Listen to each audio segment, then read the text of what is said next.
So, pakita natin yung mga gawa natin para sa MT450. Ito ang ating side pannier bracket. Narekta na si 16-liter side box. Siyempre yung ating top box bracket. Hindi na natin napakita. May plate na kasi. Meron din tayong crash guard. So, lahat yan available na dito sa Jaycom bracket. Pero siyempre, hindi mawawala yung ating durability test kung saan lagi nating pinapakita sa ating mga videos. Lahat kasi 100% ng mga bracket natin, nilalagyan natin ng durability test. So, paalala lang mga bracket, hindi naman talaga kayo magsasampa ng mga tao in real life. Pero this time, papakita lang natin. Ang purpose lang ay makita gaano ba talaga katibay yung mga ginagawa natin dito sa Jaycom bracket. Okay, tingin natin yung tulong ng mga kasama natin dito. Sila yung mga gumagawa natin. Pakita man natin isa-isa kung sino-sino yan. Ferdy!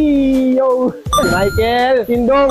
What's up, what's up? At syempre, Boss Danny! Yeah! So, tawagin mo natin si Ferdy, sakyan mo yung motor. Okay. Unahin natin yung center box. Okay, extreme to mga bracket, no? Extreme na extreme. So, yun pa lang, oh. Tibay na. Okay, yung ginawa natin side pannier bracket. Sige, testingin mo, Michael. Grabe. Oh, sayad na yung shock ng ating MT. Pero tingnan nyo, more than 200 kilos, guys, yung nakasakay sa ating motor. Tapos 150. Ayan na!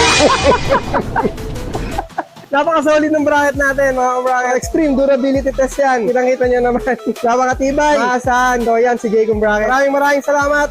Yun lang. Good night.